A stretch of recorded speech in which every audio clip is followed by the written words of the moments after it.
Continuamos con La Noche. La política de violencia sexual en sus filas ha sido uno de los lados más oscuros de las FARC.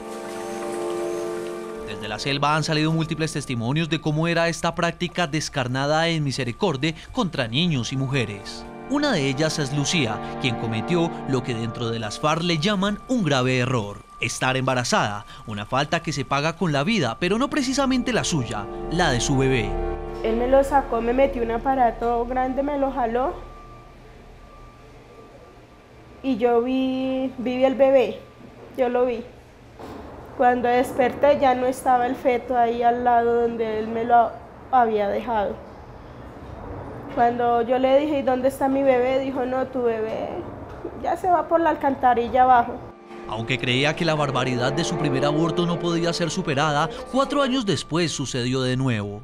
Y esos vómitos no eran normal. Yo sí quería tener mi bebé porque yo dije, me sacaron el primero, ya el otro no lo van a hacer. Con engaños, la llevaron donde un supuesto médico después de insistir en varias ocasiones, pero ese deseo de ser madre fue cercenado. Cuando yo abro los ojos, me tenían con las piernas abiertas y un médico, un enfermero de droguería, me estaba metiendo y con la señora esa una sonda con un alambre. No eran ni aparatos de médico ni nada, sino era un pedazo de alambre con una sonda. Y me la introducieron allá y estaba la mujer del comandante ahí. Cuando yo en medio de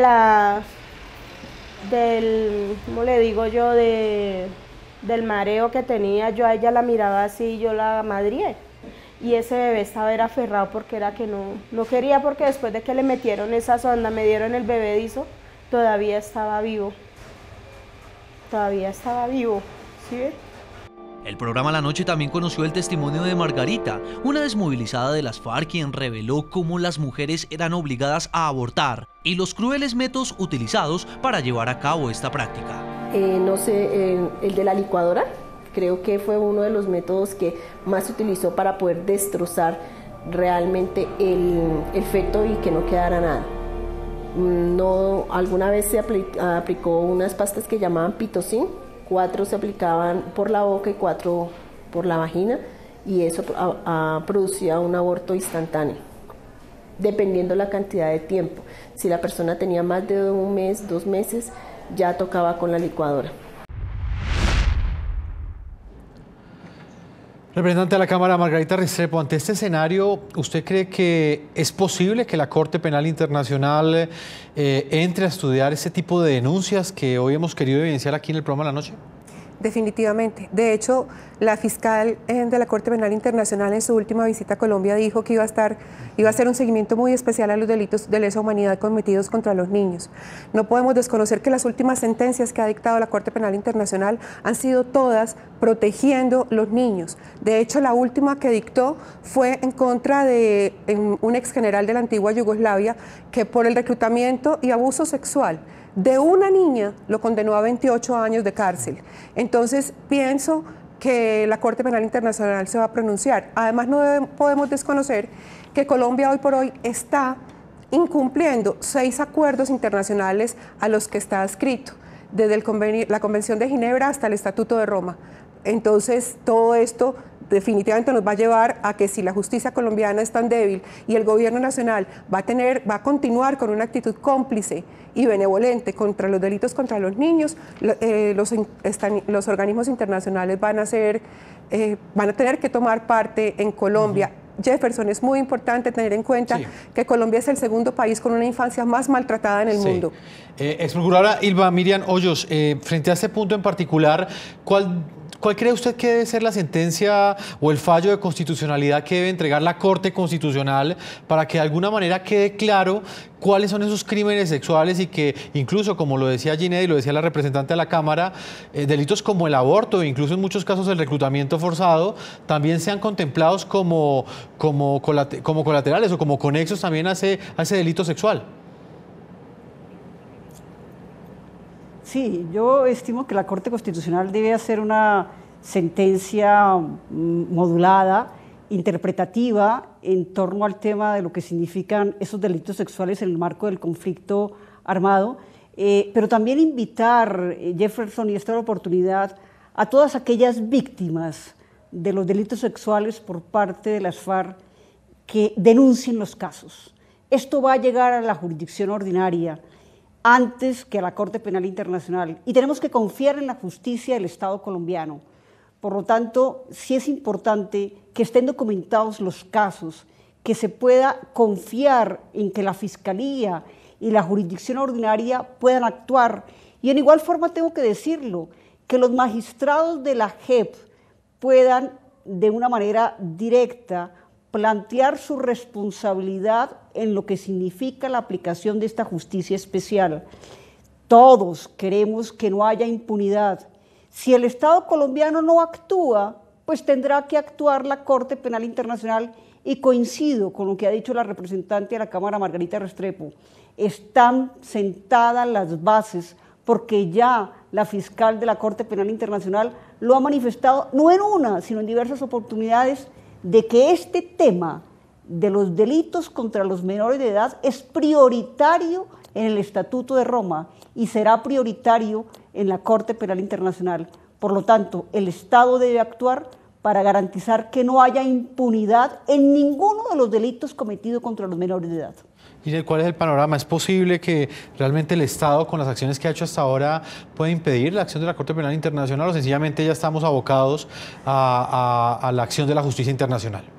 Pues realmente la justicia colombiana ha sido muy tibia en el tema de delitos sexuales y más contra menores de edad. Yo soy muy escéptica de la actuación de la justicia en cuanto a estos crímenes y más teniendo en cuenta, como decía antes, que no se valida el testimonio de la víctima, que se cree que es todo un montaje o que se lo han inventado. Y en este momento quiero hablar como víctima de violencia sexual. Creo que la responsabilidad que tenemos los y las sobrevivientes de violencia sexual es precisamente no permitir que estos casos queden en la impunidad. Y si tenemos que recurrir a la Corte Penal Internacional para encontrar justicia para estas niñas, allá recurriremos. Ya hemos tenido reuniones en La Haya, la campaña No es hora de callar ya ha tenido muchas reuniones con la gente de la Corte Penal Internacional, con los fiscales, y seguiremos ese tránsito y seguiremos documentando los casos, pero no vamos a permitir de que estos casos queden en la impunidad. Ginés, me llama mucho la atención por qué hasta ahora estamos debatiendo este tema, porque hasta ahora el país está preocupado por ese tipo de crímenes sexuales, por la violencia sexual. ¿Qué pasó durante todo el tiempo de la negociación? ¿Por qué nadie encendió las alarmas de la preocupación que había, o por lo menos de la preocupación que representa este tipo de temas para el país? El país o cualquier nación del mundo es muy sensible frente a este tipo de casos. Jefferson, y yo tengo que decir que no solamente el silencio fue durante el proceso de paz, fue durante muchísimos años. Repito nuevamente, la primera denuncia que hicimos los periodistas sobre el aborto forzado al interior de las filas de las FARC, la hicimos hace más de 20 años. Y en ese momento nos dijeron que estábamos amparando terroristas porque las niñas que estaban en las filas de las FARC no tenían derechos. La misma sociedad se encargó de silenciar estos crímenes. Los mismos medios de comunicación los vimos como algo normal y creo que durante el proceso de paz fue lo menos importante. La violencia sexual contra mujeres y menores de edad no era una prioridad en la negociación porque además, como lo había dicho la exprocuradora, es algo vergonzante, es algo de lo que nadie quiere hablar porque saben la magnitud de lo que es un crimen sexual, pero además porque creo que tampoco tienen en la cabeza la magnitud de lo que representa violar los derechos de las niñas en el marco de la violencia sexual. Representante de la Cámara, ¿qué opinión tiene usted? ¿Por qué cree que este tema estuvo escondido, teniendo en cuenta la sensibilidad que despierta en cualquier ser humano? Hace poco conocimos la condena en contra de Rafael Uribe, el depredador sexual, el asesino, el violador de Juliana Zamboní, y todo un país prácticamente estaba sensibilizado y esperando una condena ejemplar. ¿Qué pasó en este tipo de casos? A ver, yo pienso que las FARC está compuesto por miles de Rafael Uribe Noguera. Este crimen se ha cometido 1000 veces, millones de veces en las FARC y ha permanecido impune. Pero no es solamente en las FARC. En este momento apenas está empezando, yo llevo 3 años y medio visibilizando este delito, no solamente ante los colombianos, sino a nivel internacional. He estado en Europa, en Estados Unidos, y la gente no quería oírlo, pero además porque es un crimen en el que la víctima es revictimizada por la sociedad, porque son las víctimas vergonzantes, Por eso es que es uno de los crímenes donde más subregistro hay. O sea, del crimen apenas estamos empezando. Es un crimen que se ha cometido de una manera masiva para someter a las sociedades, para someter la voluntad incluso de las madres. Hay testimonios de madres que sus hijas iban a ser reclutadas y las violaban delante de ellas antes de ser reclutadas.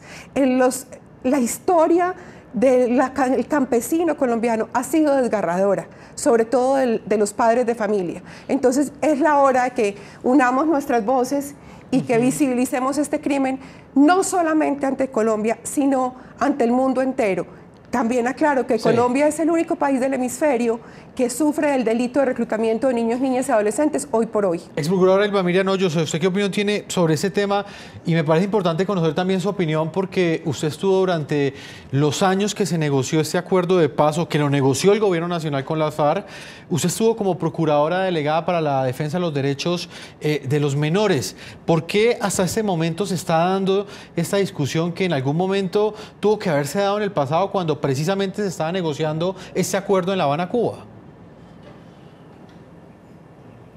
Bueno, la Procuraduría en este tema fue muy crítica en torno a la negociación de los acuerdos de paz, específicamente respecto de los delitos contra los menores de edad. Yo me pronuncié no una, sino en varias oportunidades sobre lo que significaba un proceso de paz que generaba desconfianza porque no conocíamos exactamente cuál era la dimensión que al interior de las FARC estaba viviendo frente al tema de los menores de edad.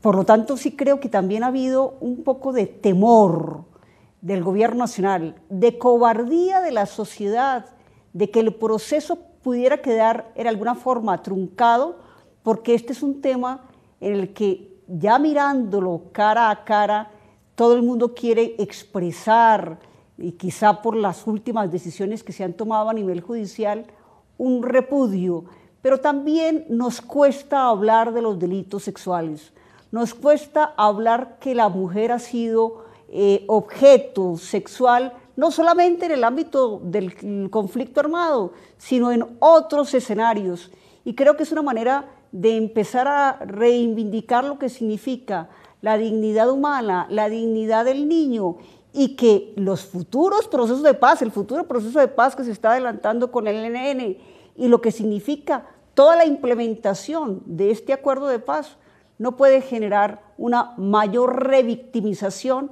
a las mujeres que han sufrido los vejámenes de la violencia sexual. Pues, exprocuradora Ylva Miriam Hoyos, se nos ha agotado el tiempo. Le agradecemos que nos haya acompañado hoy aquí en el programa La Noche. Jefferson, muchísimas gracias y como lo han manifestado en el transcurso del programa, no es hora de callar. Ginette y Margarita, unamos esfuerzos para que estos crímenes no queden en la impunidad. Ginette Bedoya, reconocida periodista, directora de la campaña No es hora de callar. Muchas gracias por haber estado aquí con nosotros. A ustedes gracias por la invitación y el llamado a la sociedad. No es hora de callar y estos crímenes no los podemos dejar pasar. Congresista Margarita Restrepo, gracias por haber estado con nosotros. Muchísimas gracias y quiero recordarles que mientras haya un niño maltratado, hay un adulto maltratador. De nosotros depende acabar con esta elipse de violencia en Colombia. A todos nuestros televidentes los invitamos a que envíen sus comentarios a www.ntn24.com. Nos pueden escribir también en Twitter en @ntn24, @segurizat y ntn24, @Jefferson, ntn24, @La Noche, ntn24. La Noche seguirá encendiendo las luces para que usted siempre vea el punto clave de la noticia. Muy buenas noches.